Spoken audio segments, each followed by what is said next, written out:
Hi guys, ఇవాల్టి video ఏంటంటే catering స్టైల్లో బంగాళదుంప ఫ్రై నేను ఎట్లా చేస్తానో ఈ వీడియోలో చూపిస్తాను. పప్పు సాంబార్ రసంలోకి అయితే ఈ బంగాళదుంప ఫ్రై అద్దిరిపోయిద్ది. ముందుగా ప్యాన్ తీసుకొని ఆయిల్ వేసుకొని పచ్చెనపప్పు అలాగే ఎండుమిర్చి ఫ్రై చేసుకొని తీసుకోవాలి. ఆ తర్వాత అదే ప్యాన్లో ఇంకొంచెం ఆయిల్ వేసుకొని తాలింపులు జీలకర్ర కరివేపాకు వేసుకొని కట్ చేసుకున్న బంగాళదుంప ముక్కలు కూడా వేసుకొని కలుపుతూనే ఉండాలన్నమాట హై ఫ్లేమ్లో.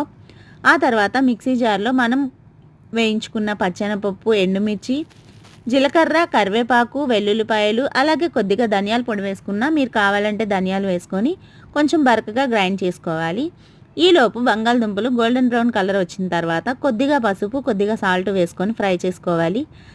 ఒక 10 మినిట్స్ తర్వాత మనం గ్రైండ్ చేసుకున్న ఎండుమిర్చి పౌడర్ని కూడా వేసి ఫ్రై చేసుకుంటే మన ఆలు ఫ్రై అయితే అద్దిరిపోయే టేస్టీతో రెడీ అయిపోతుంది. మీరు కూడా తప్పకుండా ట్రై చేసి మీకు ఎట్లా వచ్చిందో కామెంట్ చేసేయండి.